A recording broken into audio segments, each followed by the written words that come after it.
सो good afternoon dear friends. जैसा कि पिछले लेक्चर में हमने डोमेन पढ़ा, रेंज पढ़ा, उसके कुछ प्रॉब्लम्स भी किए और हमने डिफरेंट टाइप्स ऑफ फंक्शंस जो हमने पढ़े थे अब हम उसका यूज़ भी कर रहे हैं। तो पिछले टाइम पर कुछ होमवर्क भी दिया था, सो सबसे पहले वो होमवर्क डिस्कस कर देते हैं। होमवर्क था एक्सरसाइज 2 में क्वेश्चन नंबर 1, जिसके टोटल 10 पार्ट्स थे। आई थिंक ये होमवर्क में दिया था, तो उम्मीद है आपने ये होमवर्क कर लिया होगा और इसमें से कुछ इंपॉर्टेंट पार्ट्स जो हैं वो मैं डिस्कस कर देता हूँ। जैसे कि एग्जांपल के लिए थर्ड पार्ट एक अच्छा पार्ट है, तो अगर आपने कर लिया तो बहुत खुशी की बात है, और अगर नहीं हुआ तो please see how we can solve it. Root of x square minus 5x minus 24 minus x minus 2, हमें इसका डोमेन फाइंड करना है। We have to find the domain of this function. तो ठीक है, तो let us find the domain of this function. इसकी domain find करते हैं, जस्ट हैंग ऑन।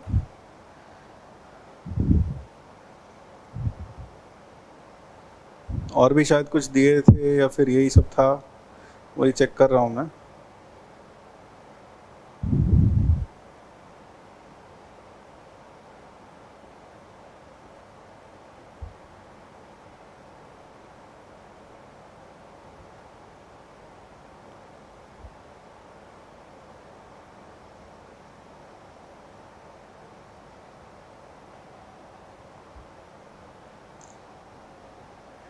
तो चलिए देखते हैं, शुरुआत करें।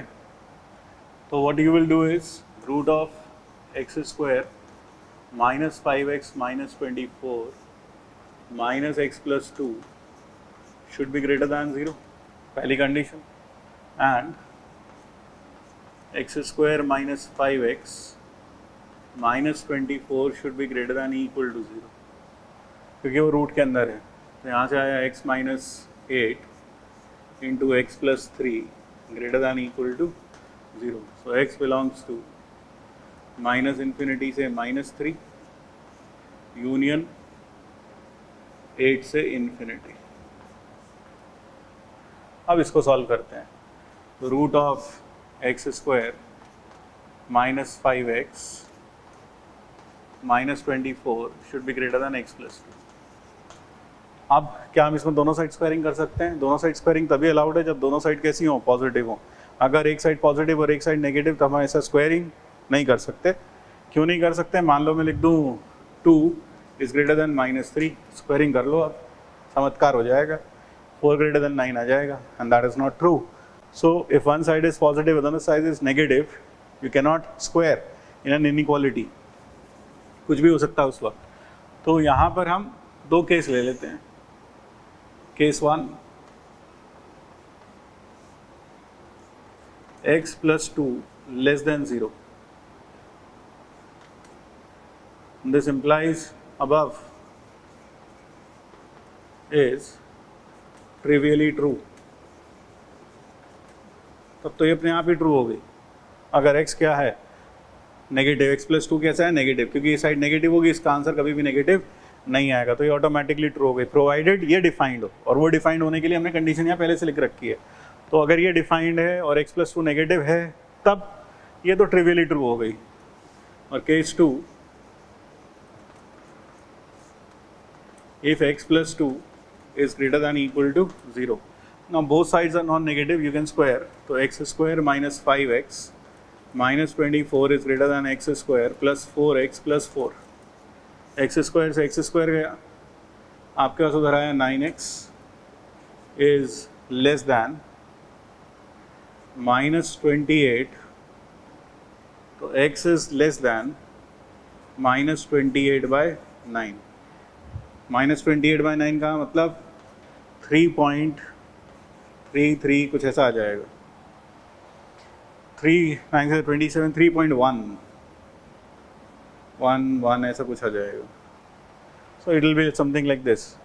और देखा जाए तो x क्या है? Greater than equal to 2। इसका मतलब क्या है? x greater than equal to -2। तो देख तो 7, तो अगर हम इस पार्ट को देखें, यहाँ क्या है? x -3 पॉइंट समथिंग से छोटा है, और यहाँ x -2 से बड़ा है, तो इसका मतलब ऐसा x पॉसिबल नहीं है, क्योंकि ये क्या मानते हुए आया कि ये चीज़ ट्रू है, तब ये मानते हुए ये चीज़ ट्रू है, ये मानते हुए ये हमने डिराइव किया कि x यहाँ होना चाहिए। लेकिन ये इसी को कॉन्ट्राडिक्ट कर रहा है, क्योंकि ये कह रहा है कि -3 से छोटा होना चाहिए x, -3 से छोटा तो संभव नहीं है, क्योंकि x की वैल्यू किससे बड़ी है, -2 से बड़ी है।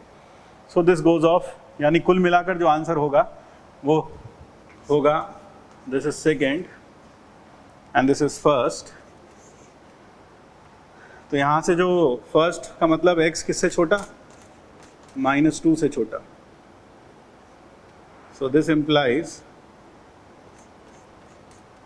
1 इंटरसेक्शन 2 अगर हम करें तो आंसर आ जाएगा x बिलोंग्स टू -∞ से -3 closed interval. So that would be the domain of this function. तो आई होप भी क्लियर हो गया होगा। अब इसके बाद जो अगला प्रॉब्लम है जो हम करने जा रहे हैं वो होगा 5th पार्ट इसी का। That is also a good problem. अगर आपने कर लिया तो फिर से बहुत अच्छी बात है, नहीं कर पाए तो कोई बात नहीं, देखें कैसे करना है। I am erasing it now.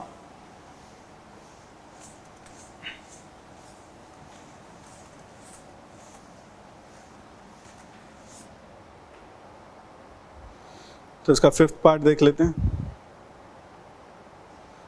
तो 5th पार्ट में we have y is equal to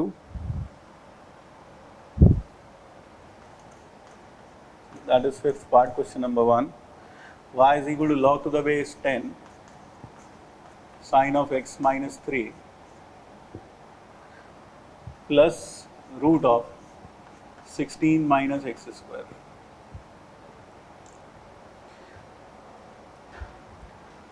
तो इसका डोमेन फाइंड करने के लिए पहले हम इसकी बात कर लें।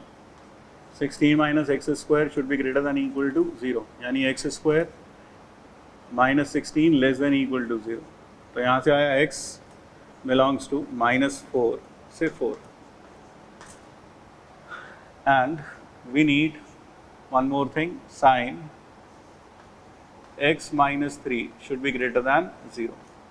अब ध्यान करें, याद करें, पिछले लेक्चर में बताया था कि अगर मुझे डोमेन फाइंड करना है तो इसका डोमेन और इसके डोमेन का क्या करना पड़ेगा, दोनों का इंटरसेक्शन लेना पड़ेगा, और जो इंटरसेक्शन आएगा वो इसके डोमेन से भी छोटा होगा और इसके डोमेन से भी छोटा होगा, दोनों के डोमेन से छोटा होगा। यानी कुल मिलाकर आपको किस डोमेन में काम कर लेना चाहिए, सिर्फ -4 से 4, क्योंकि जो भी आंसर होगा वो -4 से 4 का एक सबसेट होगा।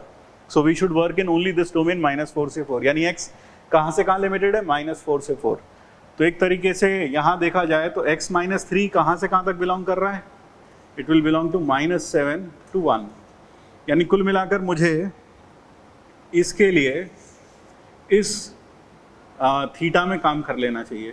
तो what I am doing is I am drawing the graph of sine.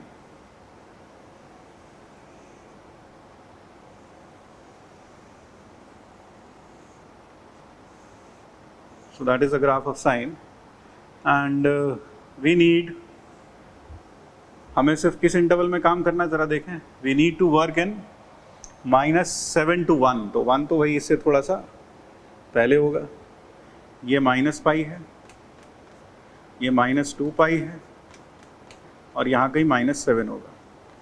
अब मुझे क्या चाहिए, ये साइन, ये मैंने किसका ग्राफ बनाया, y is equal to sine theta का ग्राफ बनाया। ये थीटा एक्सिस है, ये y एक्सिस है और थीटा हमारे लिए -7 से 1 है। तो जो हमारे लिए फेवरेबल ग्राफ होगा that will be the graph this part and then this part, यानी कि theta belongs to, where does theta belong to, it belongs to -2 π open, क्योंकि ग्रेटर देन 0 चाहिए साइन थीटा। हाँ थीटा ध्यान रखें, थीटा मैंने क्या सोचा, x -3, ठीक है। तो -2 π से लेकर किधर तक, -π, यूनियन 0 से लेकर 1 तक। Is it clear? तो इस केस में 1 पर क्या लगा सकते हैं हम, क्लोज्ड, क्योंकि 1 तक चाहिए, ग्रेटर देन 0 चाहिए। सो थीटा क्या था, x -3 belongs to -2 π -π union 0 to 1. So where does x belong? So x will belong to 3 minus 2 pi से 3 minus pi union 3 से 4 closed interval.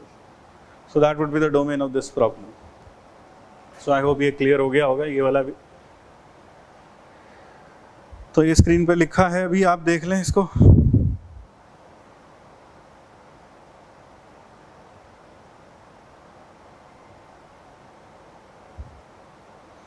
तो ये हो गया फिफ्थ पार्ट. और फिफ्थ के अलावा जो मैं देख रहा हूँ जो हमें कर लेना चाहिए वो है एक सिक्स्थ पार्ट कर देते हैं.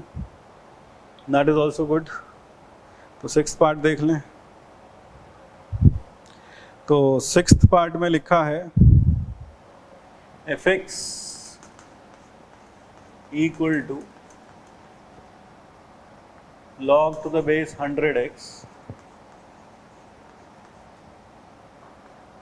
of 2 log x to the base 10 plus 1 upon minus x. ये दिया है and we need to find the domain of this function.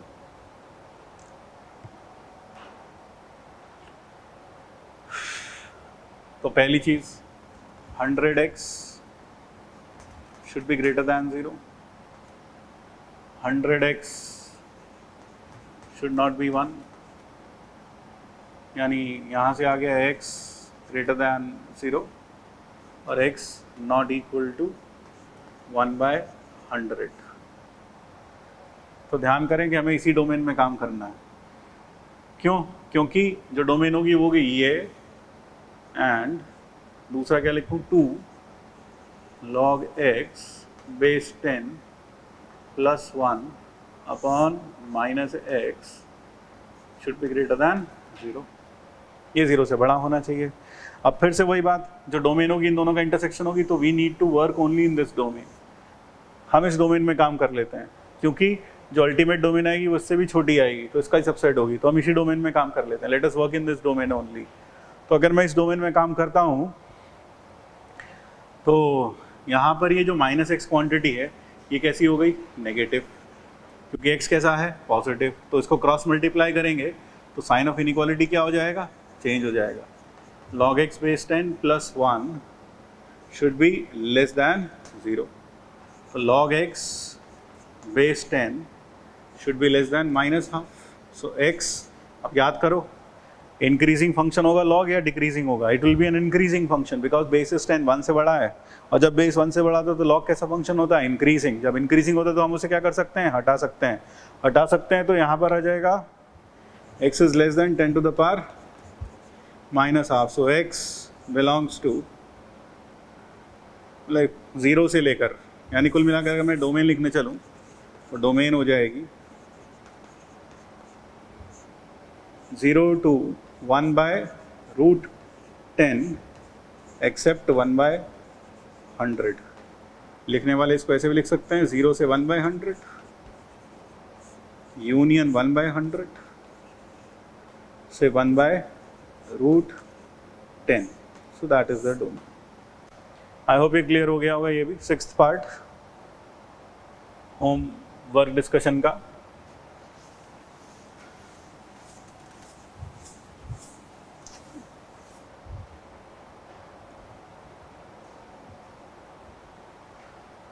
इसके बाद जो अगला प्रॉब्लम हम डिस्कस कर दें जिसको देखकर लोग थोड़ा डर सकते हैं, that is problem number I think 9 discuss कर देना चाहिए.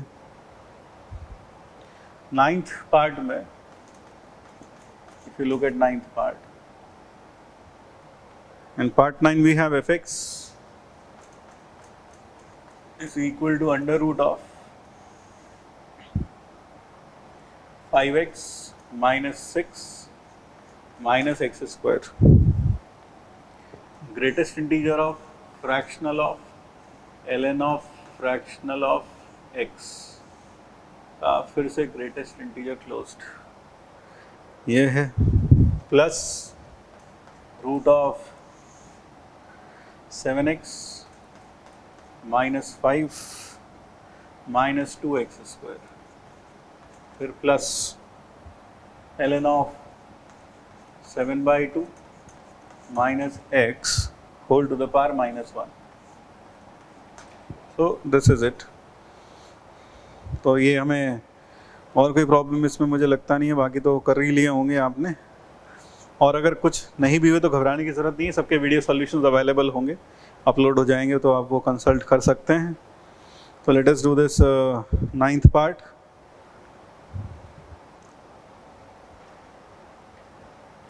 तो यहाँ अगर मैं देखूँ क्या होगा,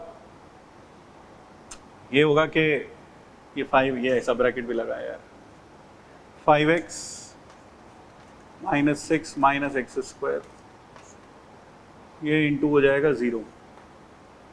क्यों 0? क्योंकि ग्रेटेस्ट इंटीजर है फ्रैक्शनल पार्ट का। Greatest integer of fractional part 0 होगा। क्यों? क्योंकि फ्रैक्शनल पार्ट का आंसर हमेशा कहाँ से कहाँ तक आता है? 0 से 1 के बीच में आता है। तो अगर हम उसका ग्रेटेस्ट इंटीजर वैल्यू फाइंड करेंगे तो ऑब्वियस सी बात है कितना आएगा? 0 आएगा। And 0 into something will be 0 provided ln of fractional x is defined. ये डिफाइंड होना चाहिए। और ये डिफाइंड कब होगा? दिस इम्प्लाइज फ्रैक्शनल x 0 से तो बड़ा होता ही है, 0 1 के बीच में होता है, बस क्या नहीं होना चाहिए? 0 नहीं होना चाहिए। सो दिस इम्प्लाइज x क्या नहीं होना चाहिए?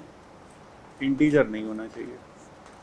तो यानी कि पहले वाला पार्ट जो आ गया, इसका डोमेन आ गया, ये D1 आ गया, x does not belong to integer। अब बात करते हैं D2 की, सेकेंड वाले पार्ट की। 7x - 5 - 2x² greater than equal to 0।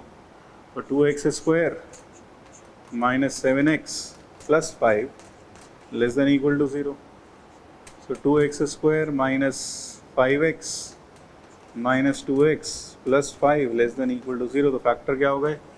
2x - 1, 2x - 5 sorry, और x - 1, ये फैक्टर हो गए। Should be less than equal to 0। यानी x कहाँ से कहाँ तक आया? इट इज़ फ्रॉम 1 to 5/2, ये आया 1 से 5/2। और इसमें क्या छोड़ना? अभी तो ये हो गया D2, फिर हम इंटरसेक्शन ले लेंगे सबका। अब बात करते हैं D3 की। D3 विल बी, ये क्या बन गया? 1/log। तो 1/log 7/2 माइनस x, ये लिखा है। इसको मैं, इसका दो चीज़ें होंगी, 7/2 माइनस x 0 से बड़ा होना चाहिए, 7/2 माइनस x 1 नहीं होना चाहिए। क्योंकि अगर ये 1 हो गया तो log 0 हो जाएगा, log 1/log 0, मतलब अगर ये 1 हो गया तो ये 0 हो जाएगा, 1/0 विल नॉट बी डिफाइंड। तो यहाँ से आ गया x should be less than 7/2 and x is not equal to 5/2। अब ये हो गई D3। अब आंसर जो होगा domain will be equal to D1, तीनों का इंटरसेक्शन। तो उसको तो सिर्फ इंटीजर्स नहीं चाहिए। ये बोल रहा है 1 से 5/2, ये बोल रहा है 7/2 से छोटा और 5/2 नहीं। तो what will be the domain? 1 से लेकर 5/2। 1 छोड़ना पड़ा, क्यों? इंटीजर नहीं चाहिए। 5/2 छोड़ना पड़ा, इसको 5/2 नहीं चाहिए। और इसमें बीच में एक इंटीजर आ रहा था एक्सेप्ट 2। तो आप चाहें तो इसकी डोमेन को इस रूप में भी लिख सकते हैं, 1 से 2 यूनियन 2 से 5/2। So that will be the domain. So ये तो हो गया होमवर्क का डिस्कशन।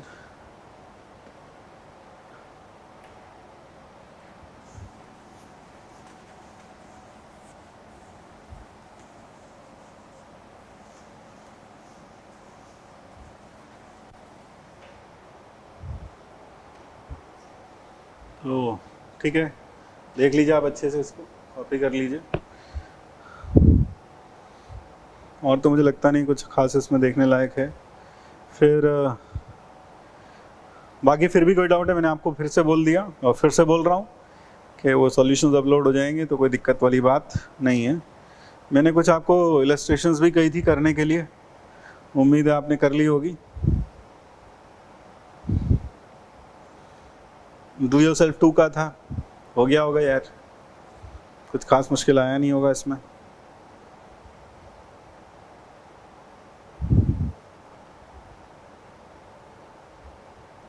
कर लिया होगा, ये तो हमने पिछली बार भी बहुत सारे किए था। तो ठीक है, अब हम आगे बढ़ते हैं। Let us move ahead. तो पिछली बार हमने प्राइमरीली हमारा जो पॉइंट ऑफ एम्फेसिस था, that was getting acquainted with greatest integer fractional part and then finding the domain of function. Today we will be working on the range part, range of a function. और फिर कुछ आगे भी बढ़ेंगे।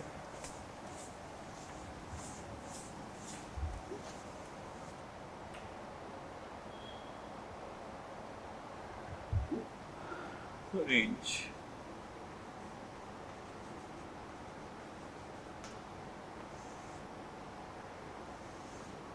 Range आपको याद होगा, if domain of function f is D, then range क्या होता है? Then range is equal to, what is range equal to? Then range is equal to set of all f x such that x belongs to D. अगर फंक्शन का डोमेन D है तो वो डोमेन के सारे एलिमेंट्स हम कहाँ डाल दें? फंक्शन में डाल दें, तो जो भी पॉसिबल आउटपुट्स आएंगे वो क्या कहलाएगी? रेंज कहलाएगी। तो रेंज कोई खास बड़ी चीज़ नहीं है, लेकिन रेंज फाइंड करना थोड़ा अटपटा लगता है स्टूडेंट्स को, शुरुआत में थोड़ी दिक्कत भी होती है, क्योंकि रेंज फाइंड करने का कोई एक सटीक तरीका नहीं है। It varies from problem to problem. तो अगर कोई आपसे कह दे कि मेरे पास कुछ ऐसा मेथड जिससे आप हर फंक्शन की रेंज निकालोगे, बेवकूफ़ बना रहा है आपका। You can not find range by a single method. In different types of problems you need different strategies will be adopted in order to find the range of such functions. तो फिर भी जो आमतौर पर मोटा मोटी पार्ट हैं जो हम कह सकते हैं कि हाँ भाई ये कुछ गाइडलाइंस हैं, थिक गाइडलाइंस हैं, which you can follow in order to find the range, would भी जो मैंने आपको पहले थोड़ा बताया कि a sin x प्लस b cos x की जो रेंज होती है वो minus of root of a square plus b square से लेकर root of a square plus b square. फिर सारे ट्रिग्नोमेट्रिक फंक्शन की डोमेन और रेंज आपको मालूम होनी चाहिए। फिर साथ में जैसे x प्लस 1 AMGM इनइक्वालिटी का भी यूज़ कई बार हो जाता है, ठीक है। तो अलग अलग मेथड्स हम यूज़ करेंगे, लेकिन फिर भी हम जो यहाँ कह सकते हैं, एक तरीका तो ये कह सकते हैं भाई पहले डोमेन फाइंड कर लो, उसके हिसाब से रेंज भी आप फाइंड कर सकते हैं। मतलब कहने का क्या है, रेंज फाइंड करने के लिए जो जो हमने आपको मेथड बताए वो सारे मेथड्स यूज़ करेंगे। जो जो इंपॉर्टेंट पॉइंट्स हमने बताए, जैसे क्वाड्रेटिक रेंज क्या होती है, -d/4a से इन्फिनिटी, अगर वो अपवर्ड पैराबोला है, इसीलिए तरह से डाउनवर्ड पैराबोला है तो -∞ से -d/4a होती है, ये रेंज होती है उसकी। इसी तरीके से ट्रिग्नोमेट्री वगैरह में जो जो बताया वो सब यूज़ होता है। और कई बार अगर हमें इस सबसे भी अंदाज़ा नहीं लगता तो फिर हम डोमेन के ज़रिए ये अंदाज़ लगाते हैं कि रेंज क्या आ सकती है, ठीक है। और फिर लास्ट रिजॉर्ट क्या हो सकता है, you draw the graph ultimately, ठीक है। उसमें कैलकुलस का पूरा यूज़ होगा और फिर हम उससे रेंज के बारे में बेहतर जान सकते हैं। तो लेट अस स्टार्ट। जैसे जैसे प्रॉब्लम्स करेंगे आप समझ में आएगा कि आपको तो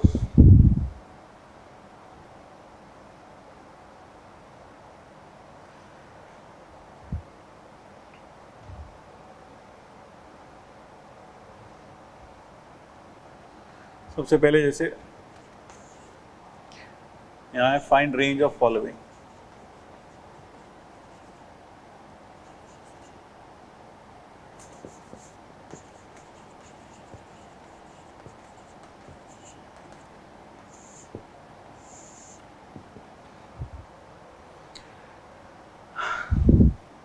फर्स्ट सबसे सिंपल सा प्रॉब्लम लेकर चलते हैं।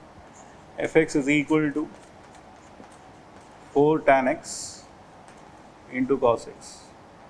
ये पहला प्रॉब्लम। दूसरा है, मतलब ये तो बिल्कुल ऐसे चिटर पिटू टाइप के प्रॉब्लम है जहाँ पर आपको रेंज फाइंड करना है।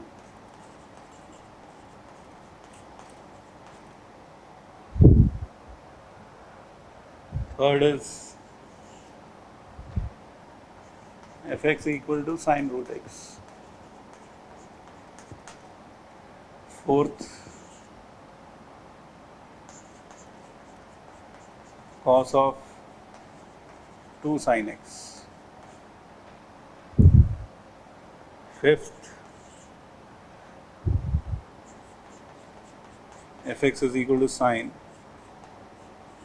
log x base 2। तो कुछ वार्म अप प्रॉब्लम्स हैं, फटाफट कर लें। पहला क्या है, 4 tan x into cos x. आप चाहें तो वीडियो पॉज करके खुद ट्राई भी कर सकते हैं।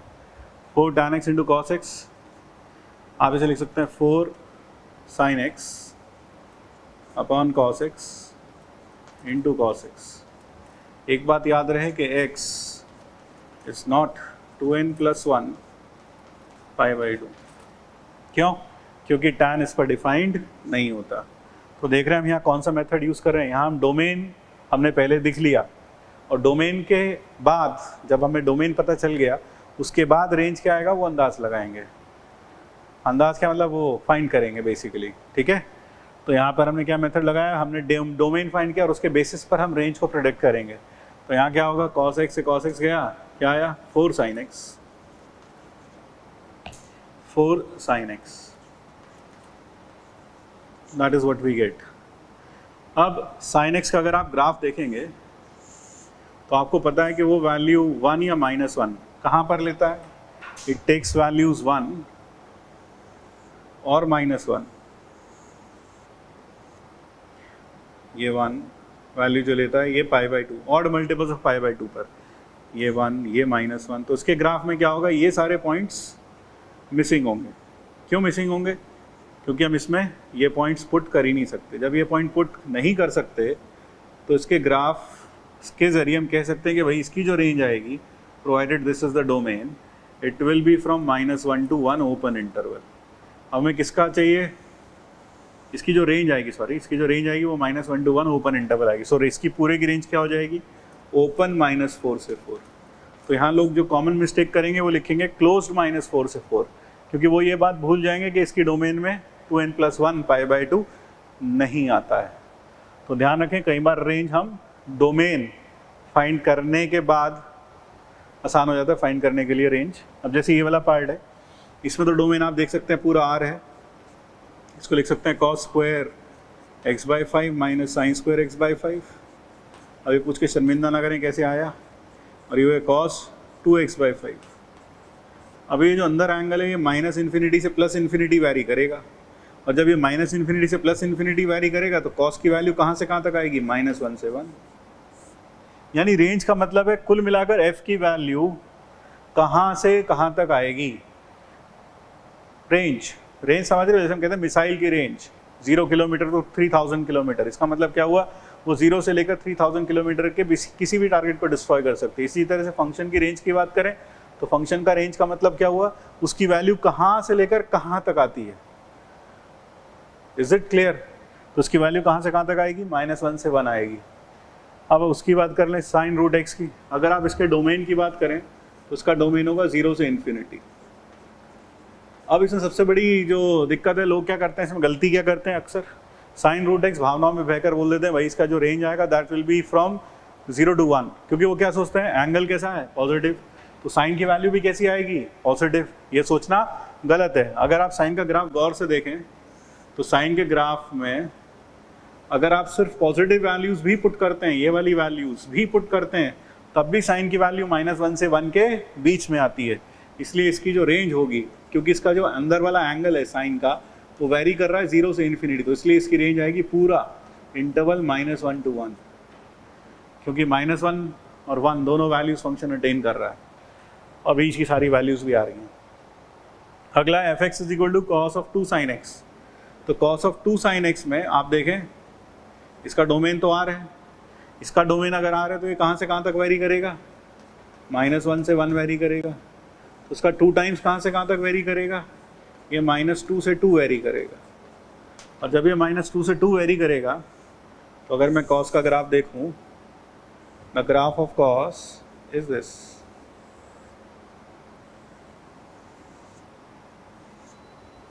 ये है -π/2, ये है π/2। फिर अगर पाई की बात करें, सॉरी 2 की बात करें, तो 2 यहाँ आ जाएगा, ये 2 होगा, ये π/2 में थोड़ा इधर लिख देता हूँ, या इधर ही रहने देते हैं, और ये वाला जो वैल्यू होगा ये होगा -2। अब 2 पर जो कॉस की वैल्यू होगी, मैं ये भी हटा रहा हूँ, गिच पिच ना हो। अब 2 पर हमारे मतलब का ग्राफ कौन सा है, ये वाला, क्योंकि एक तरीके से कॉस के अंदर का जो एंगल है वो सिर्फ कहाँ से कहाँ तक वेरी कर रहा है, -2 रेडियन से +2 रेडियन, तो only this part is desired इस फंक्शन के लिए। तो अगर मैं देखूँ 2 पर वैल्यू क्या होगी, 2 पर वैल्यू या -2 पर वैल्यू सेम होगी, because cos of theta and cos of -θ are equal. So we can say, अब हमें ये वैल्यू तो पता नहीं, तो क्या कह सकते हैं इस वैल्यू cos 2। मैं कोई बोले cos 60 पर वैल्यू कितनी है, हाफ, लेकिन हाफ ना बोले या cos 60, ये तो बोल सकते हैं। कोई बोले 15 डिग्री पर वैल्यू कितनी है, मान लो आपको मालूम नहीं, तो cos 15, तो 2 पर वैल्यू कितनी होगी, cos 2। तो इस रेंज में अगर देखा जाए तो मिनिमम वैल्यू कितनी आ गई, cos 2, और मैक्सिमम वैल्यू 1, और रेंज हमेशा y एक्सिस पर मिलती है, और आप देख रहे हैं हर वैल्यू आ रही है, तो what is the range, range will be from cos 2 to 1, that will be the range in this case. अब बात करते हैं फिफ्थ पार्ट की। फिफ्थ पार्ट में अगर देखें log x, इसका जो डोमेन होगा वो तो होगा 0 से इन्फिनिटी, और जब ये 0 से इन्फिनिटी होगा तो आपको याद होगा log की जो रेंज थी वो थी -∞ से +∞। अगर आपने लेक्चर ढंग से सुना हो तो ये -∞ से +∞ वेरी करता है, और जब ये -∞ से +∞ वेरी करता है तो साइन की जो वैल्यू होगी वो वेरी करेगी -1 से लेकर 1 तक। सो that is the range in this case. So these are some examples. Let us move further.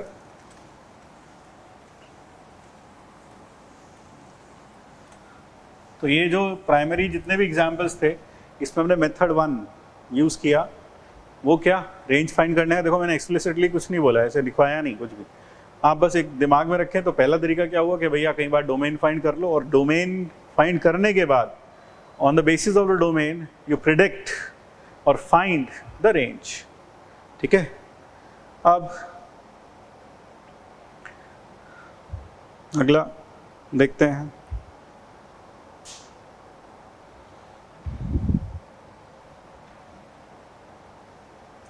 Sixth, say we have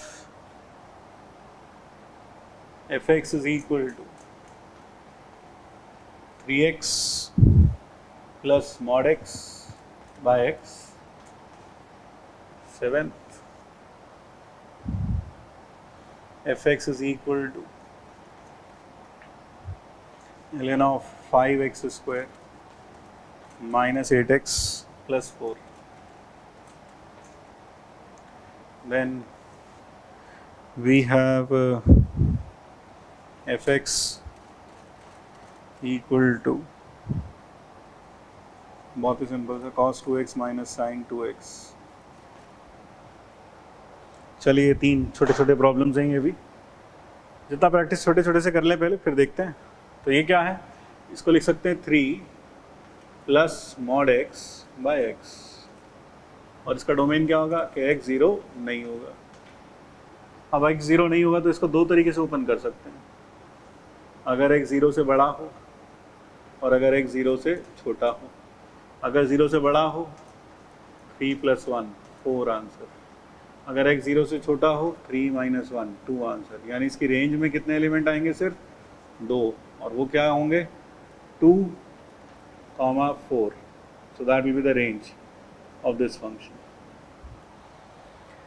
इसकी बात करते हैं, 5x² - 8x + 4 लॉग।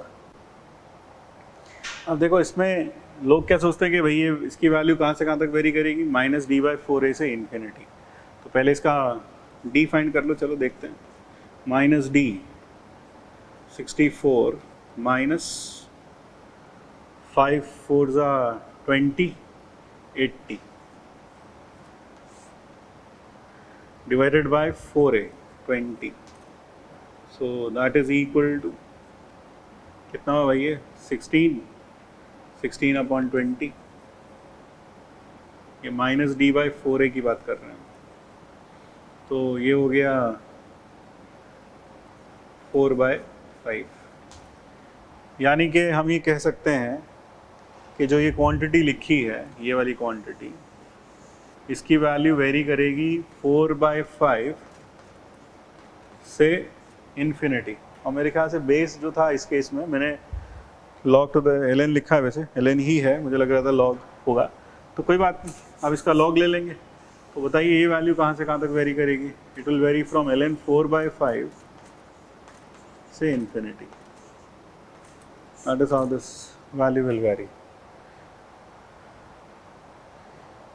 अब next is cos 2x - sin 2x। It is pretty easy. दोनों में angle कैसा है, same. cos theta a कितना है यहाँ पर 1, b कितना है -1। तो what is the range of f?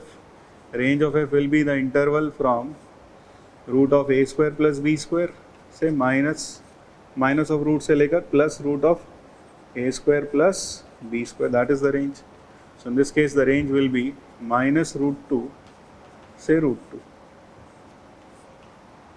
That is the range. तो रेंज का मतलब क्या, फंक्शन का क्या फाइंड करना है आपको, output based on the input.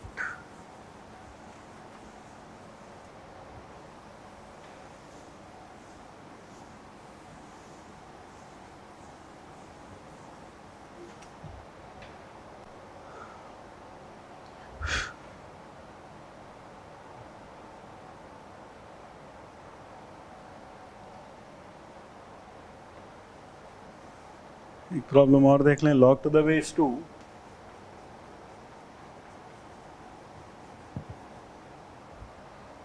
of 2 minus log to the base √2 16 sin square x + 1।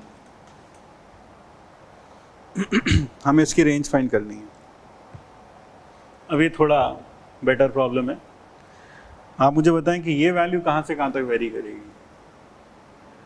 sin square x आएगा 0 से 1, तो 16 sin square x कहाँ से कहाँ तक वेरी करेगा, 0 से लेकर 16 तक, और +1 कर देंगे तो ये वैल्यू वेरी करेगी 1 से लेकर 17 तक।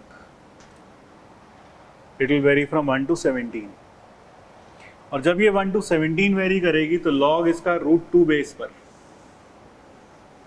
तो आप देखो log 1 दैट विल बी 0 और 17 टू द बेस √2। तो आप देखें 8 पर 2 की पावर 4 16 होता है, यहाँ √2 है तो √2 की पावर 8 16 होगा। तो ये 8 से कुछ बड़ा होगा, मतलब ये कुछ 8 पॉइंट समथिंग जैसा कुछ मैं कह देता हूँ अभी,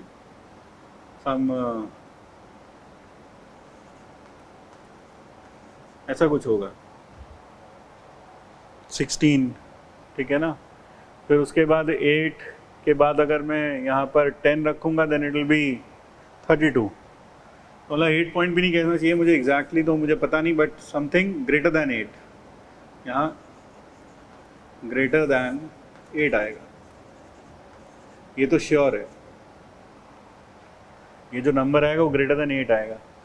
अब जब मैं इसे 2 में से माइनस करूँगा तो देखो एक चमत्कार होगा। वो चमत्कार क्या होगा, इसकी मैक्सिमम वैल्यू तो 2 जाएगी, क्योंकि 2 - 0 तो 2, और 2 माइनस ग्रेटर दैन 8 करेंगे तो माइनस में आंसर आएगा, और लॉग तो उसका डिफाइंड होता नहीं है।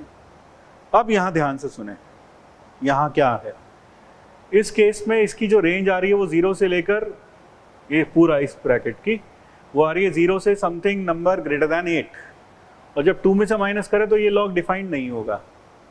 तो एक चीज़ बताइए, जो इस पार्ट का जो रेंज आ रहा है 0 से कुछ अल्फ़ा कह देते हैं, जहाँ अल्फ़ा 8 से बड़ा है, तो क्या हम इस रेंज को श्रिंक कर सकते हैं? बिल्कुल, रेंज को बढ़ाया नहीं जा सकता। इस पार्ट की बात कर रहा हूँ, सिर्फ इस पार्ट के रेंज की, पूरे के रेंज की नहीं, सिर्फ इस पार्ट के रेंज की। क्या हम रेंज को करटेल कर सकते हैं? बिल्कुल कर सकते हैं। कैसे? आप डोमेन कट कर दीजिए, रेंज अपने आप कट हो जाएगा। जैसे मान लीजिए आपको रेंज में 2 नहीं चाहिए सपोज, तो आप क्या करें, वो x डोमेन में से निकाल के बाहर फेंक दें जिन जिन पर 2 आता है। अगर आपको आंसर 1 से 2 के बीच में नहीं चाहिए तो आप डोमेन में से वो आंसर एलिमेंट्स निकाल कर फेंक दें जो f का आंसर कहाँ से कहाँ तक देते हैं, 1 से 2 के बीच में देते हैं। तो हम क्या करेंगे, इसकी डोमेन में से वो x उठा के फेंक देंगे जिसके कारण से ये लॉग डिफाइंड नहीं होता, और सिर्फ वही x रखेंगे कि ये पार्ट जब 2 में से माइनस हो तो सब कुछ भला चंगा हो जाए, एवरीथिंग गेट्स वेल। तो हम क्या करते हैं, हम करटेल कर देंगे डोमेन को, करटेलिंग डोमेन। किसकी डोमेन की बात कर रहा हूं मैं? अंदर वाले पार्ट के डोमेन की बात कर रहा हूं, इस वाले पार्ट की। वैसे तो इसका डोमेन क्या है, पूरा R, तो इसकी डोमेन करटेल कर दें तो हमारे पास जो इसका रेंज हम रख सकते हैं वो रख सकते हैं 0 से लेकर ओपन 2। अब क्या सोचते हुए रखा 0 से ओपन 2? क्योंकि भैया 2 में से माइनस करना है, तो 0 से 2 जब माइनस करेंगे तो ये 0 पर क्या आ गया, ओपन। क्या ये बात समझ में आ गई? तो यहाँ हम डोमेन हमने अलग से फाइंड नहीं किया, क्योंकि डोमेन फाइंड करना आसान काम नहीं है इस पूरे फंक्शन का, मेहनत करनी पड़ेगी। क्यों फालतू मेहनत करें, हमें अभी क्या चाहिए, सिर्फ रेंज चाहिए। तो दैट इज इट, 0 to 2। अब जब हम इसका क्या करेंगे, रेंज फाइंड करेंगे, तो what is log 2 to the base 2? 1। What is log 0 to the base 2? Minus infinity. क्यों? लॉग का ग्राफ याद है? लॉग का ग्राफ ऐसा था, ये वैल्यू 1 थी, तो यहाँ पर है 0 से 2, तो 0 से 2, और ये y equal to log x base 2, तो 2 पर वैल्यू कितनी आ गई इसकी, 1। और 0 प्लस, ये 0 प्लस पर जब बात कर रहे हैं, 0 प्लस पर it is tending to minus infinity, so that is the range of this function. I hope ये क्लियर हो गया होगा कि रेंज ऑफ दिस फंक्शन ये कैसे आ गया। क्लियर है?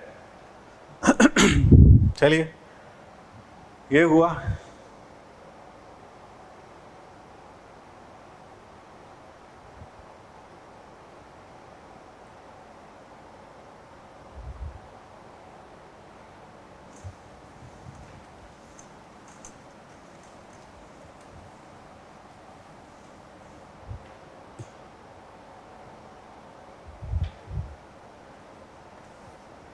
मान लीजिए f(x) है आपके पास में,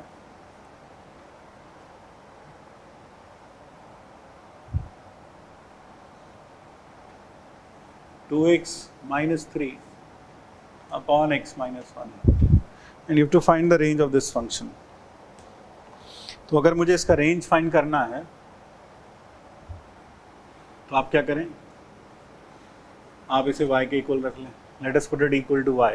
कई बार हम ये मेथड भी एम्प्लॉय करते हैं, मेनली रैशनल फंक्शंस की रेंज फाइंड करने में। 2x minus 3 upon x minus 1, तो यानी y हमने क्या मान लिया, इस फंक्शन का आउटपुट। और रेंज का मतलब क्या है, आउटपुट ही तो है। तो अगर मुझे रेंज चाहिए तो इसका मतलब क्या है, मुझे इस y की ऑल पॉसिबल वैल्यूज चाहिए। y की क्या चाहिए, सारी पॉसिबल वैल्यूज चाहिए। तो y की जो जो पॉसिबल वैल्यूज होंगी वो इसका रेंज बन जाएगा। तो हम क्या करते हैं, x minus 1 into y is equal to 2x minus 3। So x y minus 2 is equal to y minus 3। 2x को इधर लाए, y को उधर भेज दिया, तो x हो गया y minus 3 upon y minus 2। यानी हमने एक तरीके से आउटपुट को इनपुट बना दिया, इनपुट को आउटपुट बना दिया, ये कर दिया। अब आप मुझे बताएं, जो यहाँ रेंज में मिलेगा वो कब मिलेगा, जब हम इसमें x को पुट करेंगे, और जो x को पुट करेंगे वो कैसा होना चाहिए, रियल होना चाहिए। अब ये उल्टा काम है, यहाँ हम इसमें आउटपुट रखेंगे और क्या मिलेगा, इनपुट यानी x, तो x कैसा मिलना चाहिए, रियल मिलना चाहिए हर बार, क्योंकि हम इसमें रियल इनपुट से डालेंगे। तो यहाँ पर हम क्या चीज़ नहीं रख सकते, इसमें सब कुछ रखा जा सकता है सिवाय 2 के। If you put y is equal to 2 तो आपको x मिलेगा ही नहीं, उस केस में x एग्जिस्ट ही नहीं करेगा, क्योंकि this will be something non zero upon zero that is not defined. यानी कि सब आउटपुट्स आएंगे, y सब कुछ वैल्यू ले सकता है सिवाय किसके, 2 के। इसका मतलब जो उसकी रेंज हो गई that is from R except the number 2। So 2 is missing from the range, 2 इसकी रेंज में नहीं आएगा। Is it clear?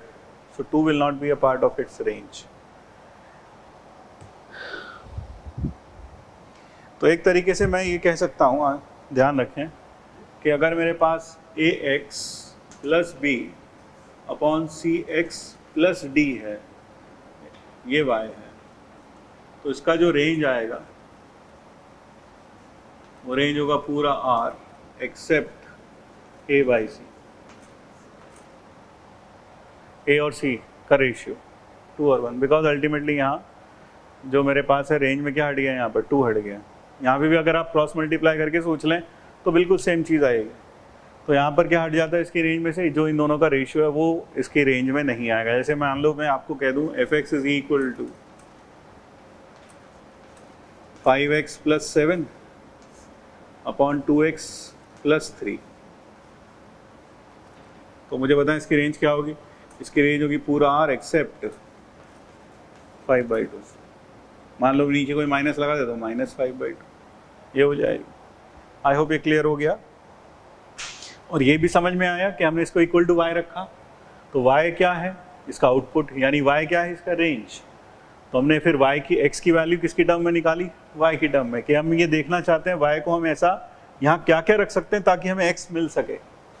तो x मिल सके तो सिर्फ y को क्या नहीं रखा जा सकता, 2 नहीं रखा जा सकता, बाकी सब जगह पर x मिलेगा ही मिलेगा। जैसे मान लो मैं y को यहाँ रख दूँ 0, तो आंसर आएगा 3/2, x आएगा 3/2। तो इसका मतलब क्या हुआ कि यार तुम इसमें x को 3/2 रखो तो y की वैल्यू 0 आ जाएगी। देख लो 3/2 रखा है। और जैसे तुम y को 1 रख दो, y को 1 रखोगे जाएगा -2 अपॉन -1, -2 अपॉन -1 का मतलब कितना हुआ 1, -2 अपॉन -1 का मतलब हो गया 2। इसका मतलब क्या है, तो जब तुम इसमें x को 2 रखोगे तो y की वैल्यू कितनी मिल जाएगी, 1 मिल जाएगी। देख लो, तो इसका मतलब क्या हुआ कि यहाँ पर हम देख रहे हैं कि हम y को ऐसा क्या क्या रख सकते हैं जिस पर x मिल सके। तो यहाँ पर हमने y को देखा सब कुछ रख सकते हैं सिवाय किसके, 2 के। तो इसलिए y can take every value except 2। So the range is R-2। I hope this is clear. फिर कई लोग इस बात को भी लेकर फिक्रमंद रहते हैं कि सर यहाँ x तो 1 नहीं होना चाहिए। तो यहाँ भी देख लो, आप x 1 हो ही नहीं सकता। आप इसको अगर इक्वल टू 1 रखोगे, वो चीज़ इसके अंदर पहले से इम्बाइब्ड है कि ये 1 हो ही नहीं सकता, क्योंकि आप इक्वल टू 1 रख के देखो y एग्जिस्ट ही नहीं करेगा। तो आपको इसकी फिक्र करने की ज़रूरत नहीं है, mathematics takes care of it. So ये तो हुआ लीनियर अपॉन लीनियर की कहानी, कि अगर लीनियर अपॉन लीनियर हो तो हम कुछ इस तरह से प्रोसीड कर सकते हैं। तो बस ध्यान के रखना a/c पूरी रेंज में से R में से हट जाएगा। अब एग्जाम्पल और ले लेते हैं। f(x) is equal to x² minus 5x minus 4 divided by x² plus 2x minus 3।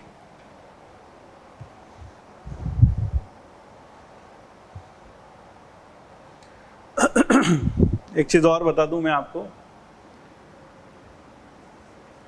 f(x) is equal to linear upon linear.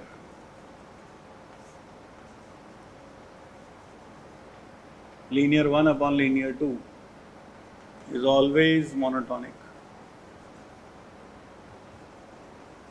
Monotonic मतलब या तो ये इंक्रीजिंग होंगे या फिर ये डिक्रीजिंग होंगे, हमेशा मोनोटॉनिक होंगे, प्रोवाइडेड ये लीनियर 1 अपॉन लीनियर 2 दोनों में कोई कॉमन फैक्टर ना हो, तब ऐसा होगा, नहीं तो फिर ये कांस्टेंट बन जाएगा। ध्यान रखें हमेशा मोनोटॉनिक होंगे। ऐसा इसलिए है, जैसे मान लीजिए मैं y equal to x plus 2 नीचे x प्लस 1 लिख लूँ, ये भी लीनियर अपॉन लीनियर है। तो मैं सिंपल से एग्जाम्पल उठाया, मैं इसे लिख सकता हूँ 1 + 1 अपॉन x + 1, इसे लिख सकता हूँ y - 1 is equal to 1 upon x + 1. So it is x + 1 into y - 1 is equal to 1. अब आप अगर याद करो कि xy इक्वल टू 1 या c², ये क्या था, एक कभी पढ़ा हो, ये एक रेक्टेंगुलर हाइपरबोला होता है और वो कैसा दिखाई देता है, ऐसा।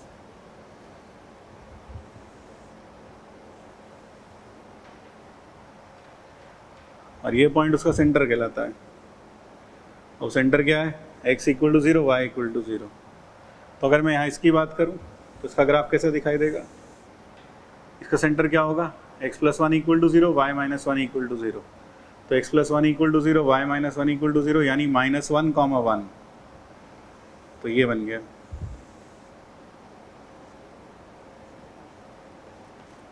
ये y एक्सिस ध्यान रखना भी, और ये x एक्सिस। तो इसका ग्राफ कैसा बनेगा,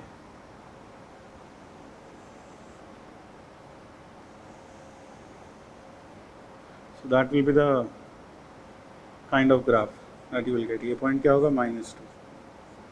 तो ये फंक्शन आप खुद देखो, ये फंक्शन कैसा है, डिक्रीजिंग, लगातार नीचे जा रहा है। यहाँ भी कैसा है, डिक्रीजिंग। तो ये फंक्शंस कैसा हुआ, मोनोटॉनिक हुआ, लगातार डिक्रीजिंग। और मोनोटॉनिक फंक्शंस की खासियत होती है कि वो हर वैल्यू सिर्फ एक ही बार लेते हैं, एक वैल्यू को 2 बार नहीं लेते। ये चीज़ ध्यान रखें। A monotonic function takes a value only once, at most once, not more than once। तो obvious सी बात है, ऐसा क्यों होगा, क्योंकि अगर फंक्शन जैसे मान लीजिए ये वैल्यू है y = y1, तो अगर आपने कोई ग्राफ बनाया तो y1 वैल्यू 2 बार तब लेगा जब यार एक बार कट करेगा इस लाइन को, फिर दूसरी बार कट करेगा। लेकिन कट करने के लिए उसे मुड़ना पड़ेगा, या तो ऊपर से या नीचे से, और जब मुड़ेगा तो फिर मोनोटॉनिक होगा नहीं। तो इसलिए मोनोटॉनिक फंक्शन एक वैल्यू को सिर्फ कितनी बार लेता है, एक बार लेता है, ध्यान रखें, ठीक है। I hope it is clear.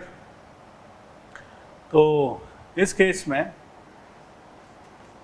मैं देख रहा हूँ कि इसके फैक्टर जो होंगे वो होंगे x - 4 -5 -4, ये क्या, x - 5 + 4 है यार, सॉरी, वही एकदम देख के शक हुआ कि जिस इंटेंशन से ये प्रॉब्लम लिखा था वो इंटेंशन तो मीट हो ही नहीं रही मेरी। तो x - 1, x - 4 और डिनोमिनेटर में x + 3 और x - 1, ये इसके फैक्टर हो गए। अब न्यूमरेटर और डिनोमिनेटर में आप देख सकते हैं एक फैक्टर कॉमन है, ये फैक्टर उड़ा दें। लेकिन ये फैक्टर उड़ाने का मतलब ये हुआ कि x - 4 और x + 3 ये अस्तित्व में तब आया जब हमने माना कि भैया x 1 नहीं है। तो ये x ≠ = 1 किसकी याद में लगाया, जो अब हमारे बीच नहीं रहा। कौन हमारे बीच नहीं रहा, x = 1 हमारे बीच नहीं रहा। क्यों नहीं रहा, अब कॉमन था, कट गया जरा, गया ऊपर नीचे से। तो x क्या नहीं हो सकता, 1 नहीं हो सकता, ये ध्यान रखें। अब मुझे बताएं इसकी रेंज क्या होगी। अब देखो इसकी रेंज होगी पूरा r माइनस, अभी बताया था इन दोनों का रेशियो, तो 1, ठीक है। और अभी एक इंपॉर्टेंट पॉइंट बताया कि मोनोटॉनिक जो फंक्शंस होते हैं, मोनोटॉनिक मतलब या तो वो लगातार बढ़ेंगे या फिर लगातार घटेंगे, ऐसे फंक्शंस को क्या बोलते हैं, मोनोटॉनिक फंक्शंस बोलते हैं। तो जो फंक्शंस मोनोटॉनिक हैं वो एक वैल्यू सिर्फ कितनी बार लेते हैं, एक ही बार लेते हैं, एक से ज़्यादा बार वो वैल्यूज अटेन नहीं करते। They do not take value any value more than once. तो जब x 1 होता, अगर मैं इसमें x को 1 रख दे, हालांकि रख नहीं सकता हूँ, नॉट अलाउड, लेकिन इंसान की फितरत होती है, जो उसको बोला जाए भैया ये मत करो, सबसे पहले जाके वही करता है। समझ रहे हो, मम्मी कहती बेटा इसमें ये बटन मत दबाना, तो बच्चा क्या करता है, सबसे पहले वही बटन दबा के देखता है कि देखें साला होता क्या ऐसा, इसको दबा के। वही बात यहाँ पर है, x क्या नहीं है, 1 नहीं है, इसमें 1 नहीं रख सकते। चलो एक बार रख के देखते हैं। तो एक बार रखा हमने इसमें 1, तो वो -3/4, यानी अगर मैं x को 1 रखता तो आंसर आता -3/4, लेकिन मैं वो नहीं रख रहा, तो -3/4 रेंज में कितनी बार आता? सिर्फ एक बार। कब? जब x को कितना रखता? 1 रखता, लेकिन 1 नहीं रख रहा। जब 1 नहीं रख रहा तो रेंज में क्या नहीं आएगा? -3/4 नहीं आएगा, यानी रेंज में से 2 नंबर मिसिंग होंगे। 1 और -3/4 both will be missing. I hope ये क्लियर हो गया होगा। ठीक है,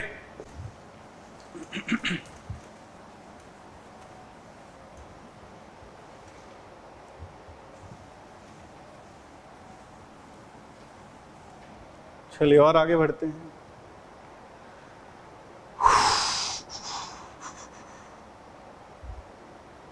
नेक्स्ट इज एक प्रॉब्लम और देख लेते हैं।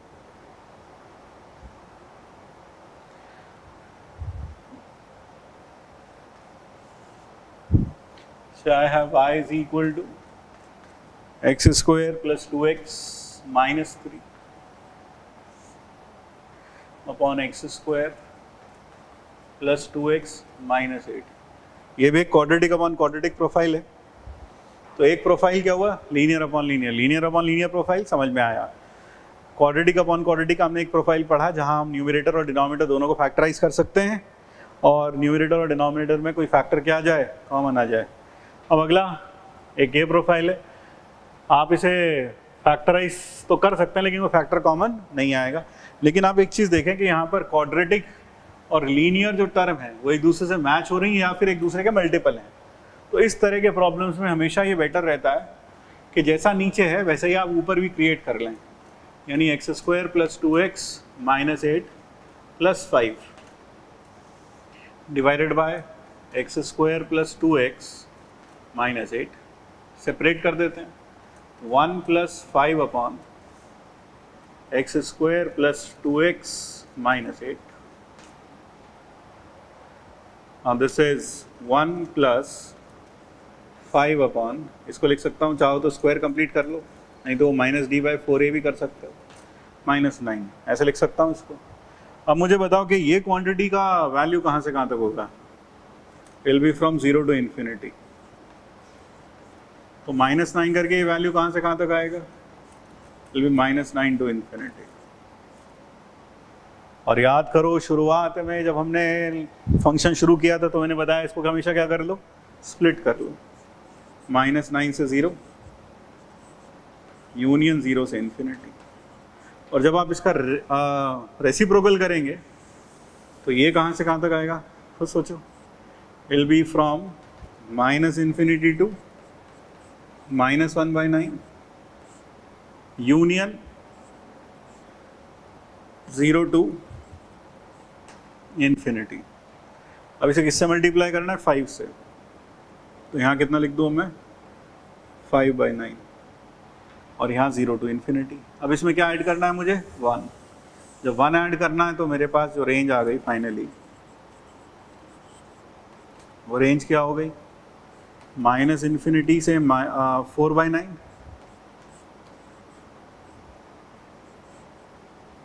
यूनियन 1 से infinity. So that is the range of this function. I hope ये clear हो गया होगा।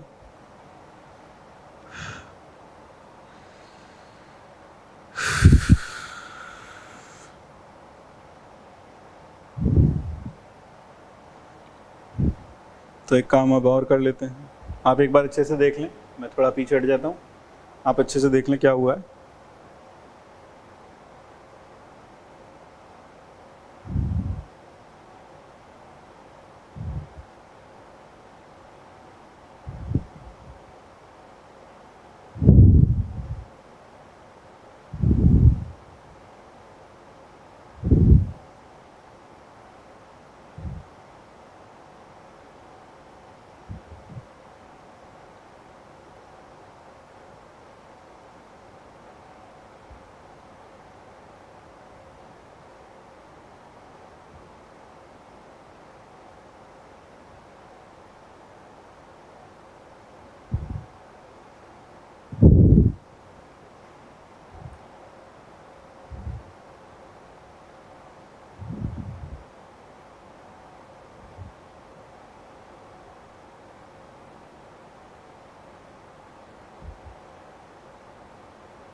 तो ठीक, आई hope this is clear.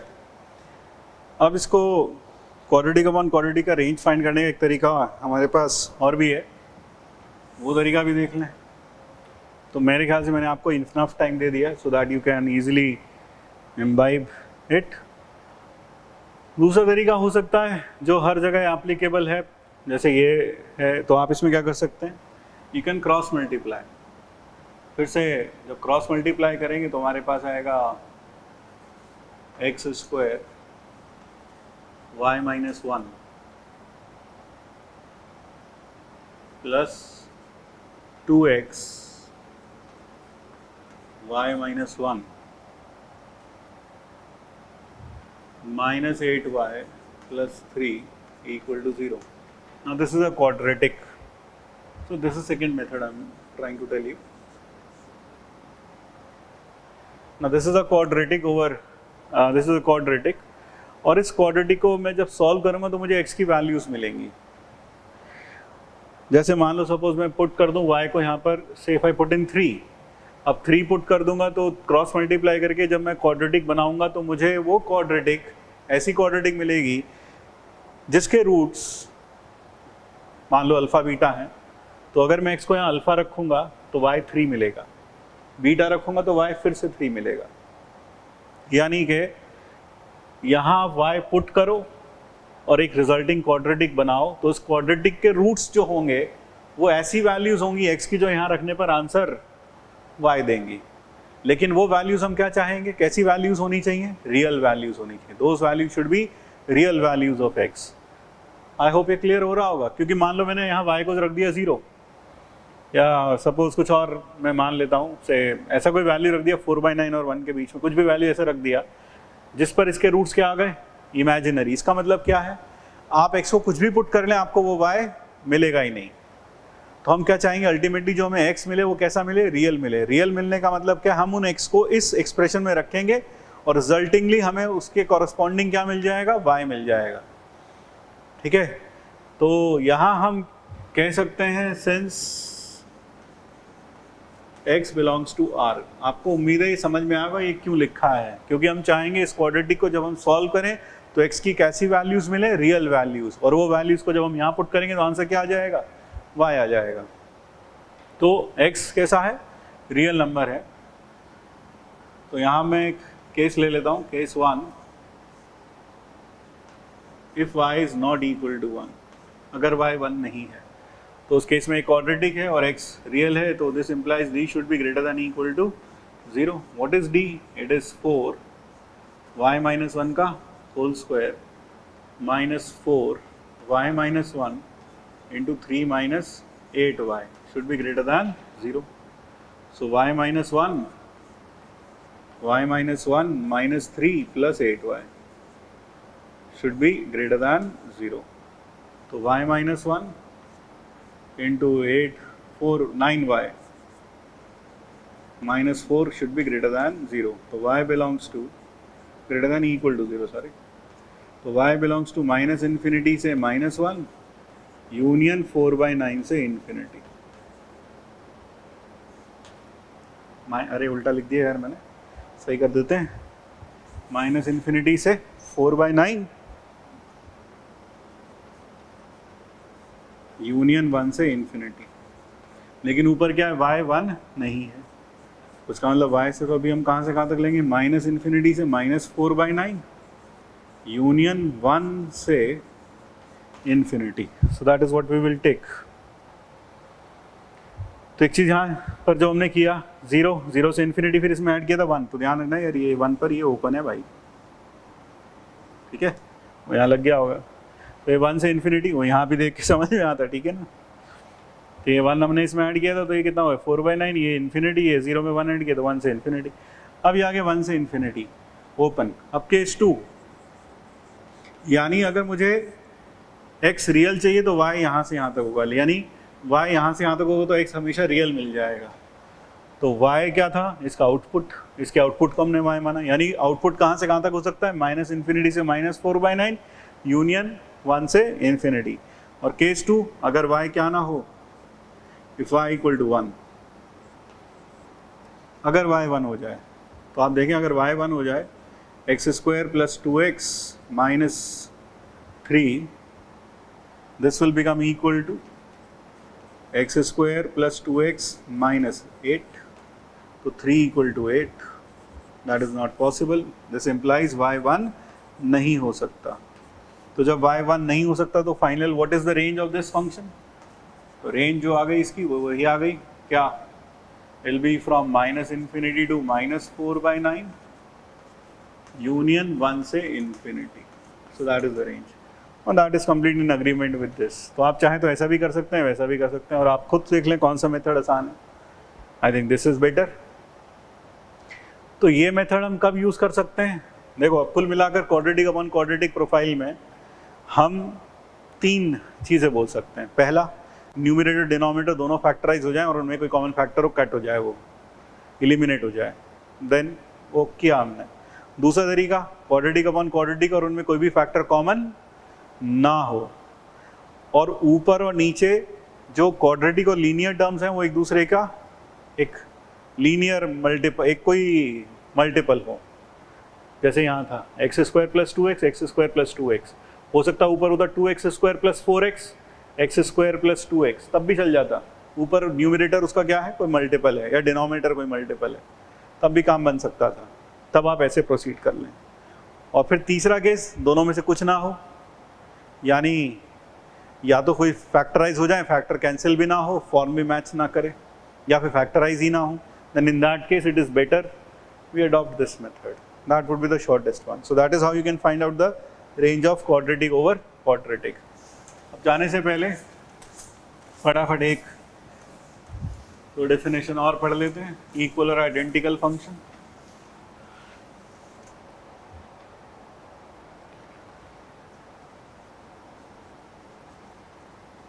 Equal और identical function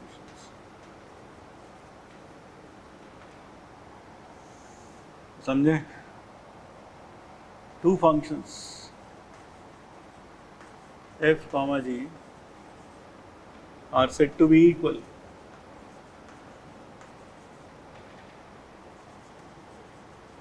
or identical if, now what is the first condition? Domain of f equal to domain of g. Second, range of f equal to range of g, and third, fx equal to gx for all x belonging to common domain.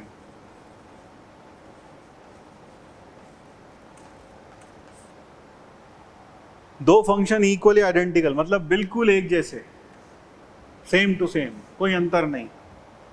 कब कहलाएंगे? जब उनकी domain same हो, जब उनका input same हो. दूसरा, जब उनका आउटपुट सेम हो. लेकिन क्या सिर्फ फर्स्ट के 2 पॉइंट्स काफ़ी हैं? नहीं. साइन का डोमेन बोलो. साइन का डोमेन है माइनस इन्फिनिटी से प्लस इन्फिनिटी, पूरा R. कॉस का डोमेन भी पूरा R है.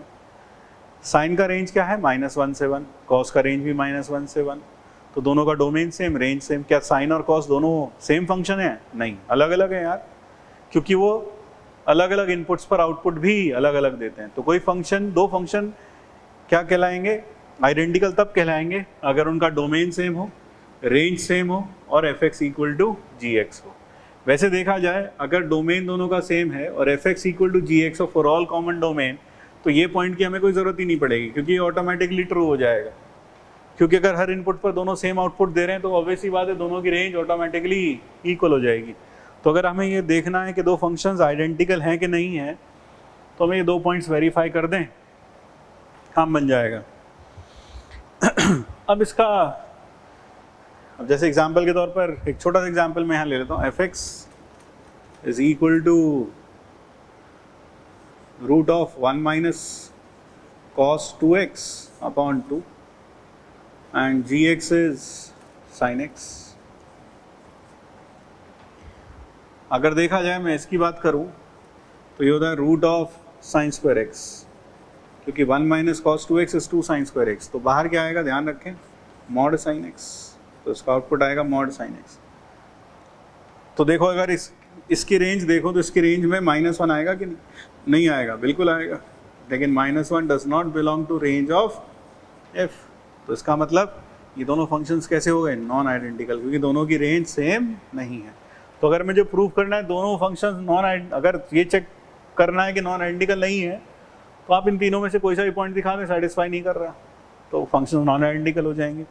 एक चीज़ और यहाँ, identical functions implies same graph.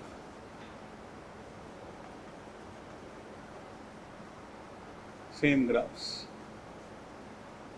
and vice versa. अगर दो फंक्शंस आइडेंटिकल हैं तो उनके ग्राफ सेम होंगे, अगर उनके ग्राफ सेम हैं तो फंक्शंस आइडेंटिकल होंगे, वाइस वर्सा चीज़ें। ठीक है, जैसे एग्जांपल के तौर पर अगर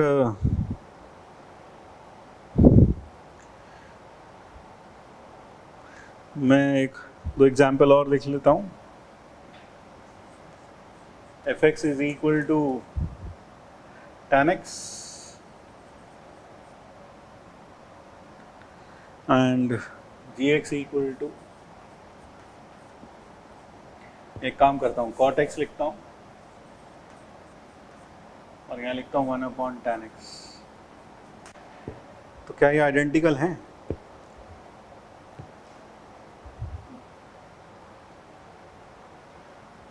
आर दे आइडेंटिकल? बचपन से करते हैं हम ये चीज़। तो cot x जहाँ भी दिखता है सबसे पहले क्या लिख देते हैं 1/tan x, but are they really identical? Let us see that. इसकी डोमेन क्या है? इसकी डोमेन है r - n pi,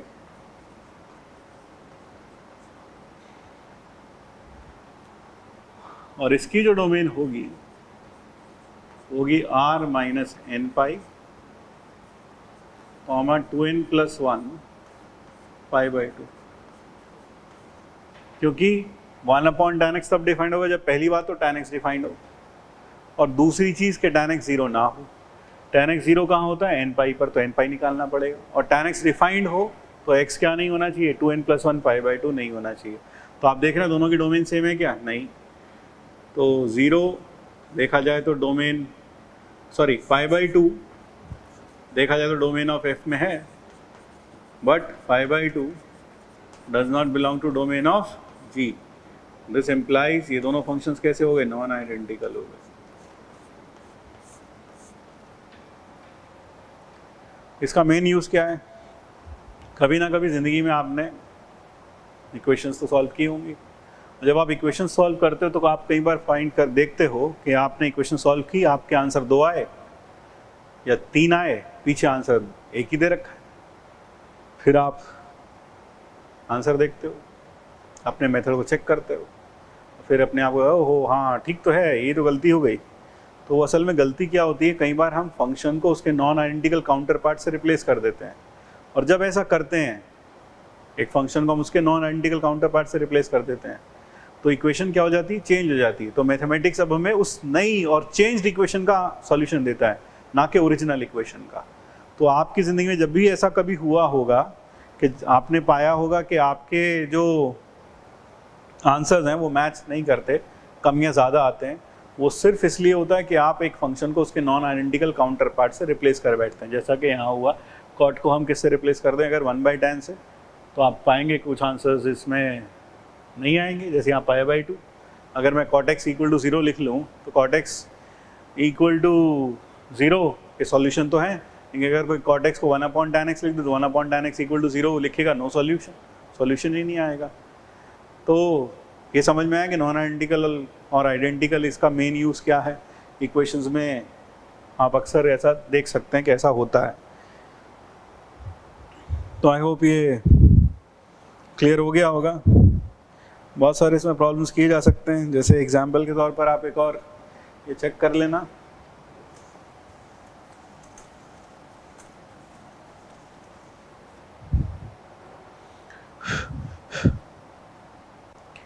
f(x) = tan x tan square x into sin square x and gx = tan square x minus sin square x।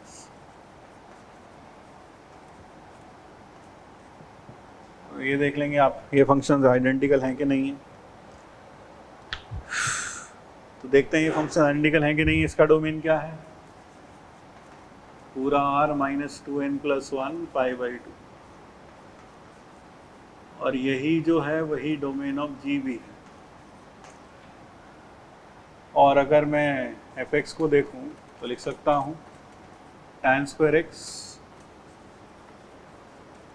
Into 1 minus cos square x, multiply करूंगा तो tan square x minus sine square x आ जाएगा dx। तो इसमें कौन कौन सा point verify होगा, नंबर 1 पॉइंट वेरीफाई होगा, नंबर 3। मैंने आपको बताया था कि 1 और 3 वेरीफाई हो जाते हैं तो सेकंड वेरीफाई करने की ज़रूरत नहीं है, यानी ये दोनों फंक्शंस कैसे हैं, आइडेंटिकल हैं।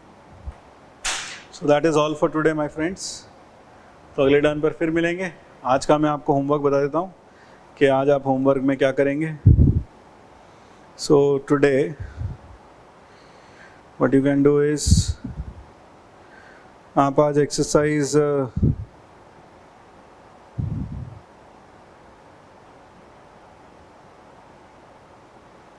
आज आप एक्सरसाइज 2 में क्वेश्चन नंबर 2 3 का बी पार्ट मैं यहाँ पर लिख देता हूँ। Question number 2 exercise 2, question number 2 question number 3 का बी पार्ट, फिर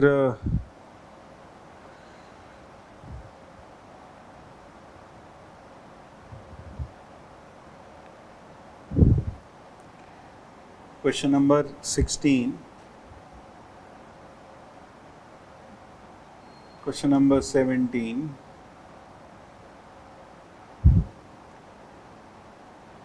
18, 19, 20, 22,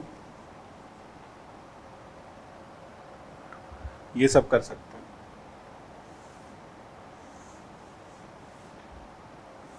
और साथ में डू योर सेल्फ 3 भी कर सकते हैं, plus illustrations. So that is the homework for the next class. Thank you. फिर मिलते हैं।